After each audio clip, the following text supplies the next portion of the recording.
Now or before? Just in general, In general? throughout our relationship. It hasn't always been the easiest, no. Okay. It hasn't always been the easiest. Okay. Well, I'm open to the truth now. We ain't got no option now. We're gonna have to, I'm open to that now. I'm verbally saying that. Yeah. Hey guys, and welcome to Little Black Book 91. We're talking to you guys about B. Simone and Meghan Ashley. I think this is going to be one of the most important videos that I break down for you guys and give you some insight and enlightenment about what I believe has happened between Meghan Ashley and B. Simone. I've kind of followed their podcast a little bit loosely here and there for the past year or so. And it's been quite an interesting journey for both of them. They've been very frank, very true, and very honest. And they've spoken from their own experiences, which I love. And so I'll never be angry at them, because I love the fact that they can be as vulnerable with the audience as well as being themselves. But this friendship has taken a turn for the worst. They've now got to a point where their friendship is so bad, they're going to go therapy for it. And I wanted to ask the question, okay, after how many years they've been friends, why does it get to a point where a friendship, not a relationship, a romantic one, a friendship gets a disconjunction of that relationship? And I believe they have the answers. And let me make it very short and quick, and then I'm going to break it down in a whole entire video. The reason I believe this friendship is breaking down is because one person in the relationship takes up far more space than the other person. And when the other person suddenly realizes that the other person has been taking up way too much space and they decide to flip the script, the relationship begins to change. Let me make it a bit more clearer.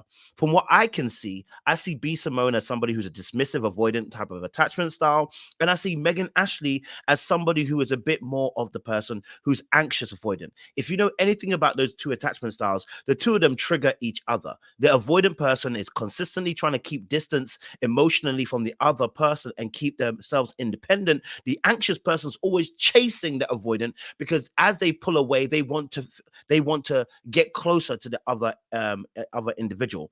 Meghan Ashley, I see as an anxious avoidant, and I see B. Simone as the dismissive avoidant person. And I'm going to show a clip from their podcast where they're talking about their relationship. And in fact, whenever you look at an issue between Meghan and B. Simone, you'll notice that Meghan takes up considerably a lot more conversational points. And the reason is because I feel like she feels like that the consideration and the empathy that she has is not being matched. So we're gonna break this relationship down. I believe that they're breaking down now because they get into a point where they've realized that the relationship is no longer fulfilling as it needs to be, because both of their attachment issues are actually starting to play in the relationship and it's no longer sustainable. Myself and my friend had a deep conversation just in the beginning of the year after we came back from Ghana, because we had a massive blowout as an argument, which wasn't even to do with us. It's to do with someone else that involved us.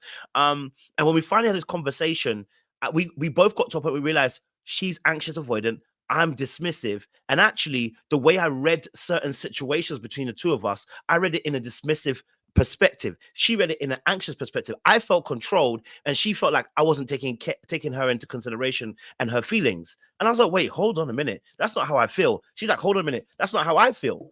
But in reality, both our behaviors were showing. I was showing to my friend that I didn't care, and she was showing to me that she's trying to control me, right? And the two are wrong, because our particular attachments were actually working against each other, and we had been friends for over a decade. So I want you to understand that friendships go through this, and if these attachments are not worked out, these friendships can end up breaking down way later in the relationship, because we're having to work through some certain things. So I'm happy that B. Simone and Meghan Ashley have got to a point where they're going to now have to work it through and go to therapy. But let's play this clip. And let's really break this particular relationship down all the way. If you're new to the channel, do me a massive favor, like it, share, subscribe, click on the bell button for notification of the uploads. And for those of you who are returnees, where you know what it is, baby, you got the minerals. Let's get into this conversation. We're trying to get to 100K subscribers. We'd love for you guys to help us along the way. Make sure you guys are subscribed to the channel. Okay, we appreciate y'all. Let's get locked and let's get loaded. And let's get deep into this situation as well. If you haven't already as well, join our membership. It's £1, $1. And we have a Patreon as well. And we have some great merchandise, which I don't have the hat beside me. It's behind me, so we'll have to show it. But you can see the little top here. let's get into the video. Let's break it down. I know you want answers and you want to know what happened in the relationship. Let's break this down. I want you to listen very carefully, because the very first opening sentence that you heard from B. Simone was saying, I'm ready now to hear it, which means you wasn't ready to hear it in the beginning.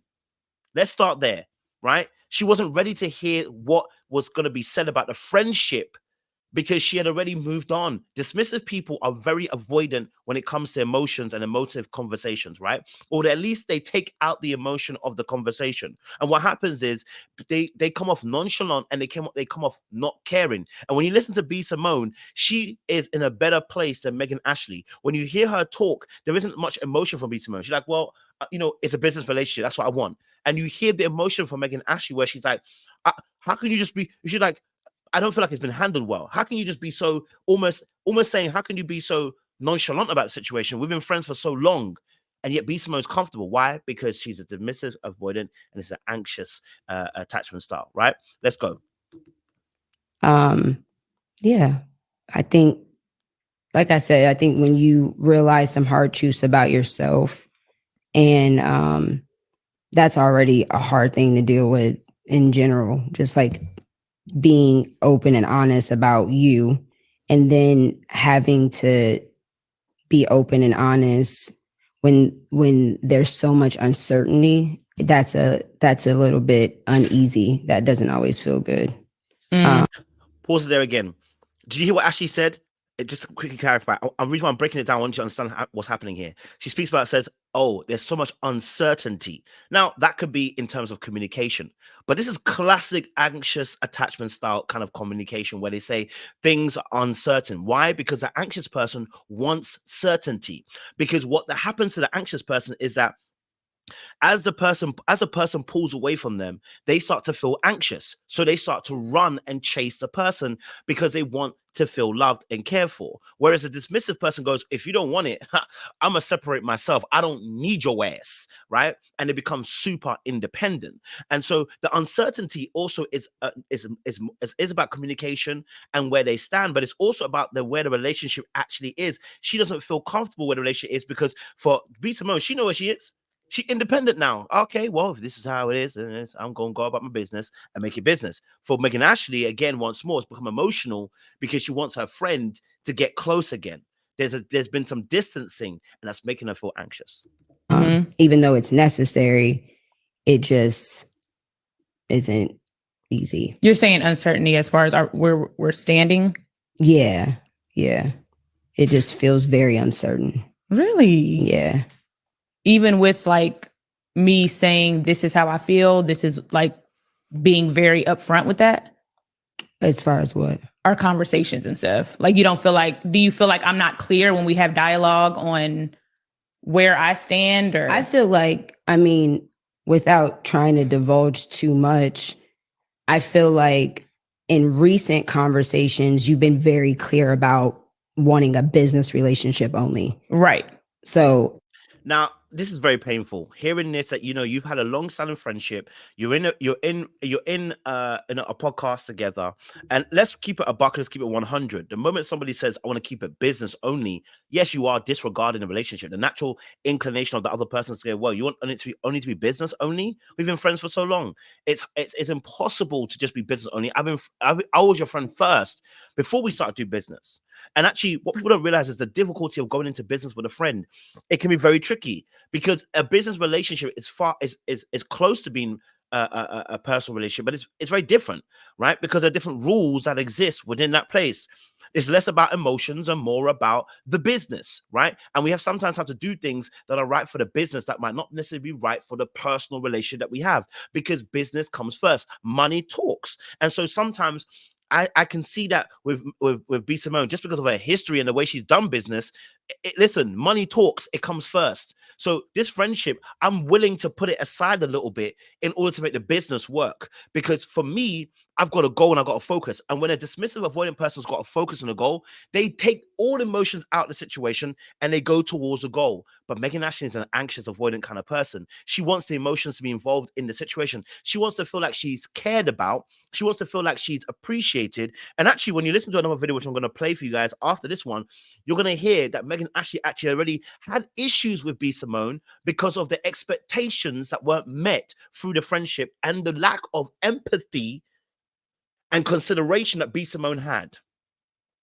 Right? So yes, it is very painful to hear those words. And I can understand why Meghan Ashley is hurt, but I can also understand where B. Simone is coming from, because I'm an avoidant person. That business is business, but we've got to get it done. We agreed to be in business. We're here to do business. Let's separate the two. But the reality is you don't separate the two when your personal and business are actually interlinked, because you're friends already before this. And I think that that's going to be very difficult to navigate. I just think that that conversation is difficult. I don't know how you go from somebody being, such a good friend to I don't want a relationship with this person anymore. Well, ever. I never said I don't want a relationship. Well, you said I want I just want to focus on the purpose. Yeah. Well, which is no for sure. Picking up. Now, as you heard there, the way that Ashley had interpreted, and I understand why she interpreted it that way. She interpreted, I want to focus on the business as being, you don't want the friendship no more. And that's not what B. Simone was kind of saying. But what B. Simone is actually really saying, though, is that the relationship is going to change. What we had originally existently is going to change. And that's what Meghan Ashley is making her feel unsure, because she doesn't know where her place is going to be now. And that's fair. This is part of the growth of where they're at. And this is where that if they really get to a place of understanding, they're going to realize that actually that their attachment styles are actually starting to play. The attachment styles are now starting to have a heavy effect on their relationship. And it means now there is time for change. And when I had a conversation with my best friend about the situation, the way I had a light bulb moment, I was like, oh my God. So the times where you were requesting for something to happen, or for instance, you wanted to set up an itinerary, and I'm like, I don't want an itinerary. I want to just be me. I'm thinking as you're trying to control me, but she's thinking as I want you to have the best time possible. Right. And I want to spend time with you. And I'm like, in my head, I'm like, I want to do what I want to do. Right. But it's because I didn't understand her position. She didn't understand my position. So we are going to read it from our perspectives. And what's going to happen is I'm going to fight you from my perspective. You're going to fight me from your perspective. But when enlightenment happens and you realize you're fighting from your attachment styles, you now can chill and you can now go, I can lean into this. I'm so sorry. I didn't realize. Let me lean into this. Let me be more considerate of the other person's perspective. You get what I'm saying to you? Pieces as they fall. When things just don't go the way that you plan, I often feel like I'm just picking up pieces as they fall. So me too. As you heard again, she said she feels like she's picking up pieces as they fall. She feels very much hard-headed. She feels very much heavy from the breakdown of the relationship. And we're hearing more of her emotion and how she feels than we are with B. Simone. Even though B. Simone has said earlier on, you've heard how I felt about the situation. But it feels like for Meghan Ashley, there hasn't been enough talking, enough conversation, enough dialogue, enough deluge into the issue at hand. Yeah. Yeah. Okay. Well, I at least wanted to hit on that and talk and be honest with y'all. And you notice how B. Simone was like, well, okay. Well, I just wanted to, talk about this and move on with it. See, the matter of fact energy is where the nonchalantness is going to start feeling like she don't care about the situation. It's not that she don't care. It's the fact that she's dismissing the emotion because that's not how she's reasoning right now. But that's how Meghan's reasoning. So it's going to feel like B. Simone don't care. Obviously, y'all could probably feel the energy anyway. So it's no need to not address it. Yeah, we're committed to going to therapy and working on our relationship. And because I feel like we have a healthy business relationship. Like the business is great. Business is thriving. There's tons of great things happening. Nothing kind of gets fallen off. Nothing, yeah, we're able to come together and get a job done. Some days are more difficult than others because there's so much that happens outside of the podcast and outside of the business that I'm like, we're still human. You know what I'm saying? So there's what do you still mean that happens human, outside? just the separation, what that looks like. I don't think a lot of consideration has been taken into the totality of the impact of the separation between the two of us. And it just has gotten messy in areas. And so there's a human aspect that comes into that. So when you have to bring those feelings and experiences into the work environment, sometimes that's really difficult. Right. But as far as the business is concerned, like, well, yeah, the business I'm is like, thriving. We have a healthy business relationship. Well, that's what I'm saying. In my opinion, we have a healthy business relationship. I don't think there's anything wrong. I'm saying with the business. Not with the business, but our relationship in the business still has to be fluid. That's why I said having a healthy business relationship, going into therapy. That now or before? Just in general.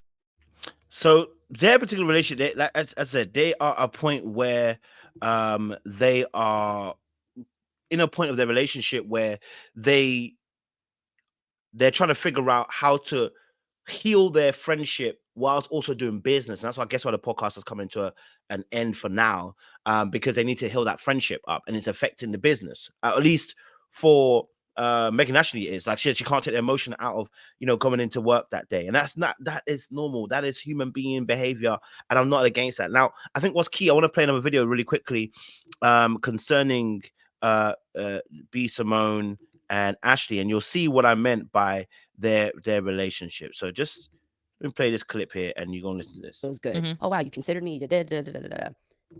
And then, when people do for me, I don't want them to do for me out of what I did for them, but do for me because what I did is who I am. If that makes sense. So when you show up for me, when we were discussing this, when you show up for me, I love that you show up, but I also can feel that you did this not because you love me, because you're afraid that if you didn't do it, it's gonna make me upset. Right. And that out of fear. Right. For me either. Right. So then it almost becomes counterproductive. Right. And I'm like, am I not just worthy enough to show up for? Right. Woo. Now, baby, we are in a distinctive part of the relationship, of the friendship. That what she described there is quite deep. What she's saying is, I do for you without thinking. And this is where I'm gonna take the conversation another elevation, right? Because maybe you guys are in a friendship like this, and it happens, right? In the friendship, sometimes one person is more considerate than the other. One person is more empathetic. One person is more willing to accommodate than the other. What I'm hearing in some aspects, and I may be wrong, is that Meghan Ashley feels like she is more empathetic, more considerate, and more accommodating of B. Simone. And this actually tends to happen. The anxious attachment style tends to be more accommodating than the dismissive, avoidant attachment style, because the anxious person is wanting to hold on. So they try to become more malleable in their relationship, and they lose their boundaries, they lose their voice, and let me say, even not lose, sometimes they don't even have a voice and they don't have boundaries, because they're so desperate to keep the friendship or keep a relationship alive that they're willing to chase after the dismissive person. See, the dismissive person is going to run away, the anxious person is going to chase, and it becomes a cycle. And so what she's saying is that, hey, look, you know what, I do for you out of love, but I feel like you do for me out of fear, and the two are completely different. I don't think necessarily B. Simone does things out of fear, but don't get twisted. There are going to be points in time where, and a dismissive person, the biggest thing for a dismissive person is their relationship with disappointment and expectations. A dismissive person, what I found is oftentimes they have been let down in their childhood, that they've learned to say, I won't let anybody dictate to me, so that I won't let anybody dictate to me and let anybody put me in a place where I can feel disappointed again. The reality of a dismissive person is sometimes, though, they let other people down, right? They let other people down, right? Because the way we start reasoning doesn't involve the emotions. We try to take it out of the situation. So when we do that, we don't function in the exact same way. So it's going to look like fear at points, and there will be some fear at some points because she's afraid of letting Ashley down. But there were going to be points as well, too, where if I genuinely do let you down and you let me know how you feel, that you feel let down, I then feel even more astronomically hurt by the fact that you feel let down, because I know how that feels, and I don't want to be responsible for letting you feel that I don't want you to feel like, I don't want you to I don't want to feel like I have the responsibility of that. I've made you feel let down, so now I feel even more worse about me. So what happens? I begin to avoid. I begin to run away. I begin to separate myself, because in reality, I know what it feels like to be let down, and I don't want to let you down. And the moment you express it, you feel like I let you down. I now feel guilty, and I don't want to now do anything for you, because I'm scared that if I do something, I might do something wrong, and that might let you down again, and then I'm going to feel bad again, and then I'm going to, you know what I mean? Then I feel let down by my own letdown that I let you down. You know what I'm saying to you? That's how we're thinking, right? So, so yeah, sometimes there is fear, but there's also the fact that we don't want to let you down as well, right? I feel like, and maybe I'm talking this in real time, maybe it started off as showing up, and then I maybe didn't meet those expectations in that moment. So maybe I did show up and it wasn't the right way, or the right timing, or the right, well, you showed up, but you didn't do this, or so then it's like, well, I'm not showing up the right way. So, okay. So then it turned into showing up out of fear. Did you hear what she said? She said, maybe it started off that way. I wanted to show up, and really, she knows what she's talking about. She knows exactly what she did. You showing up, and then what happens is you don't show up in the right way, or you show up late, or you show up in the wrong way, or you say something you shouldn't say, and you're not being considerate or thoughtful of the other person, which I know, because that's me. I know, right? And you're not considerate of the other person's feelings in the same way that they're considerate of your feelings, and putting you first. And so what happens is, then in amongst that, you mismatch their expectations, right? You mismatch the expectations. I think too, for what I've experienced with you is that you do that, and we've talked about this with you before, but like you overpromise yourself, or you overextend yourself, and then later. Yo, this is absolutely 100% me. I will overpromise, and the reason is because I had a poor relationship with boundaries. I'm still working on it, guys. Apologize, but you know, I'm still working on it. Right? There's a miss, and this is exactly where this misses have the issue. I'm gonna play a little bit longer, and I'm gonna break it all the way down. Later on, you'll be like, "Dang, I really didn't want to say yes to that, and I said yes, and now I have to either go or whatever." Right? So I think that, and that's a fear thing too. Like, as you heard, did you hear what she said? Like, the exact, that's precise, she's on the ball, right? And you heard Simone going, because it's absolutely true, right? She will overpromise because she doesn't want to let nobody down. She doesn't want to disappoint anybody. The problem with that is she overpromises, and then actually in reality, when it comes down to it, in the moment how she feels, she doesn't want to do it. For instance, maybe I say I want to go to the party. You say, "Are you going to come to the party?" And I'm like, "I don't know if I really want to go to this party." Right? And then it gets to a point where I don't go to the party, right? No, it gets to a point where it gets close to the party time, and I'm like, I can't be bothered to go. So I passively aggressively stay at home without saying anything. I don't send you a message till late and say, you know what, I'm sorry, I can't come. Now you feel hurt because you feel like I've been disrespectful to you, but the reality is I didn't want to go. I didn't want to go, but I didn't know how to say no to you because I didn't want to let you down. And so now I passively aggressively do a movement like, you know what? I'm sorry, something else came up. No, nothing else came up. I just wanted to stay at home. I didn't want to go. I didn't know how to tell you no. And I felt like, you know what? If I told you no, I'll be letting you down. And that me letting you down makes me feel bad. It makes me feel guilty. I feel bad about me letting you down or making you feel like I've let you down. And I don't want to feel that way. So I avoid it completely. Instead, I do an ostrich, stick my head in the ground. Right?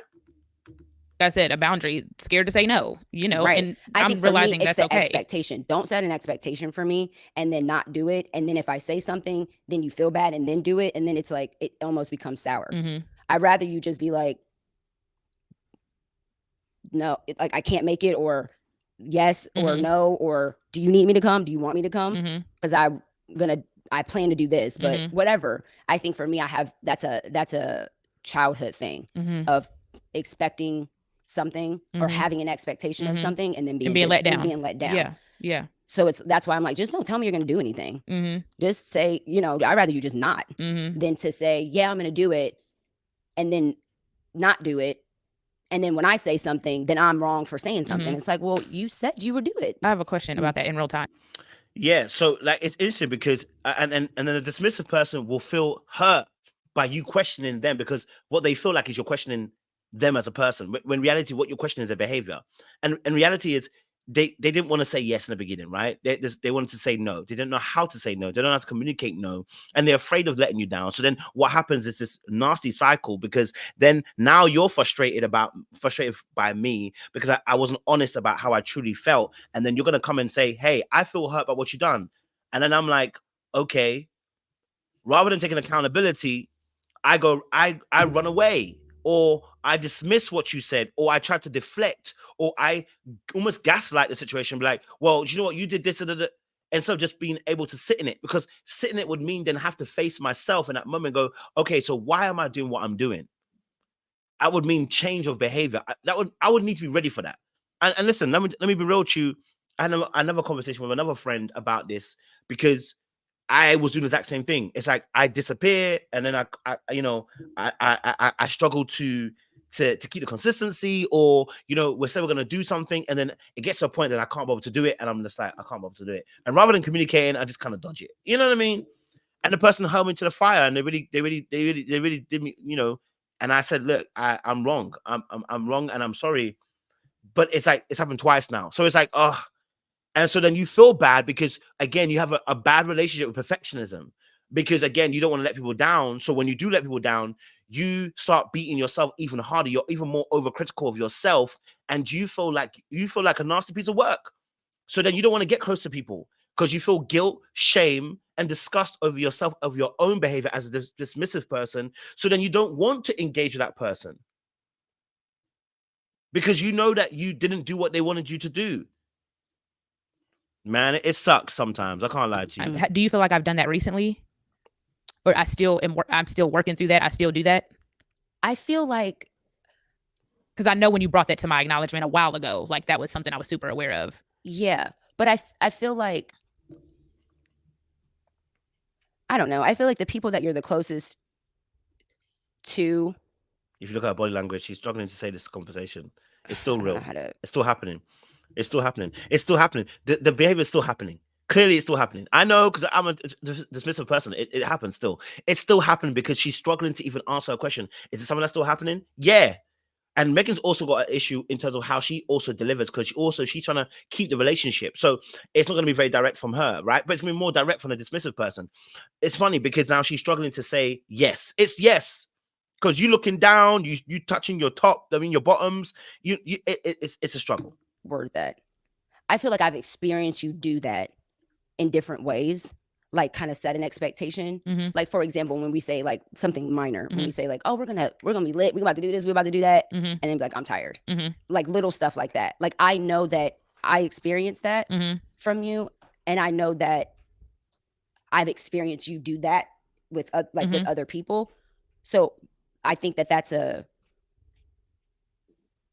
not so. It doesn't have to be so big. Like I'm going to do this and then forget, but it could be little ways, like little promises, and then because your mood changes or you get tired, or like sometimes I experience that.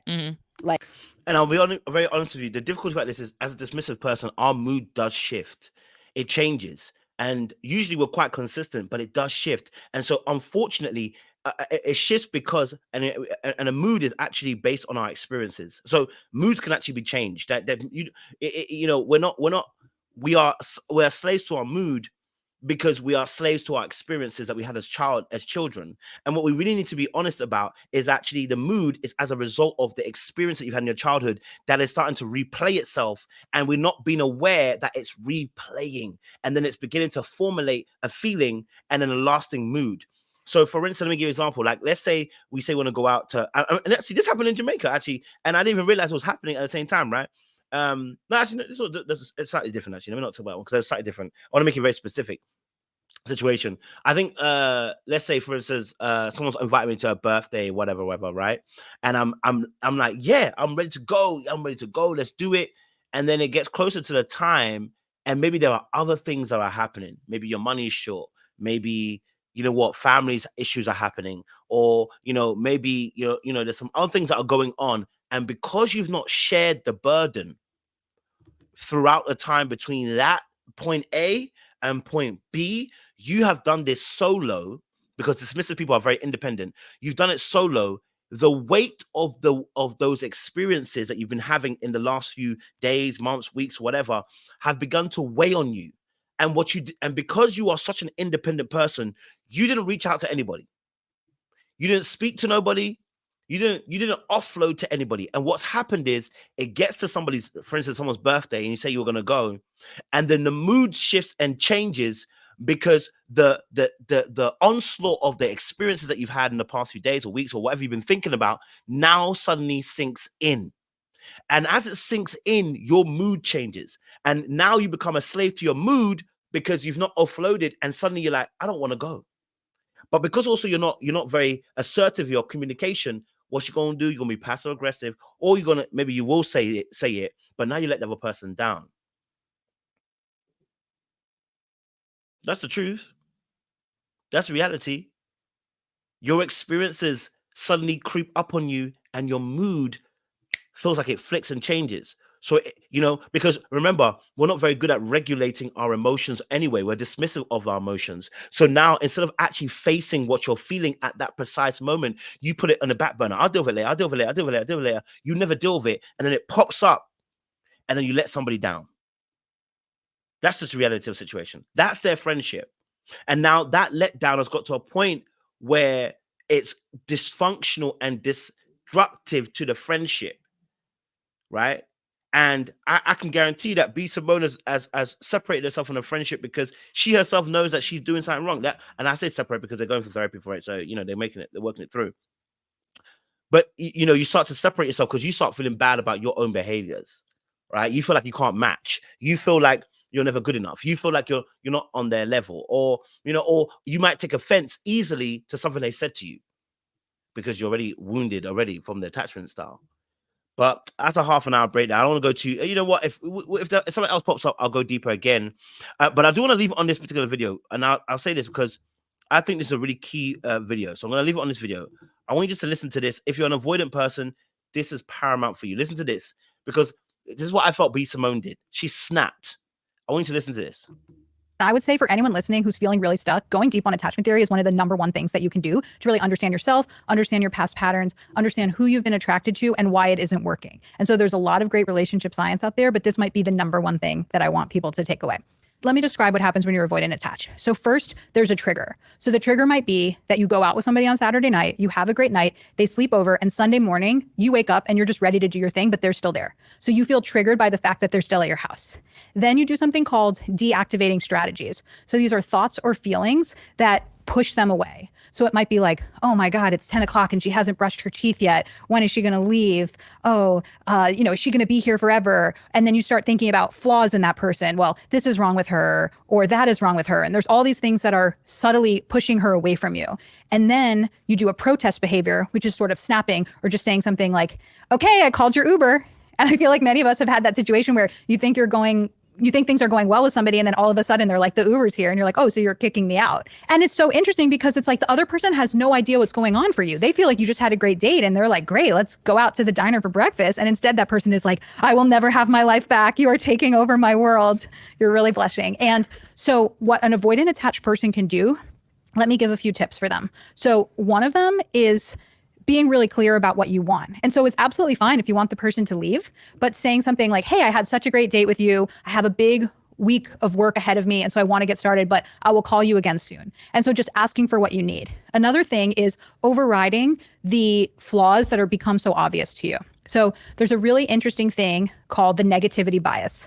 And even though we're living in this age, listen, you can go watch it and listen to yourself. It's Diary of a CEO, and he has a conversation with Logan Uri, the love expert. So go and watch that as well. Great video. Why women are addicted to toxic men and have boring relationships instead. It will help you develop, man or woman. But listen, like, share, subscribe, click on the bell button of notifications. I hope this has helped you guys as well, and maybe made you guys look at your own friendships a little bit differently as well. Because a lot of us do take up more space than we need to in a friendship because we're unaware of of how we show up. So like, share, subscribe, click on the bell button. We appreciate y'all. So loaded. We'll see you again soon.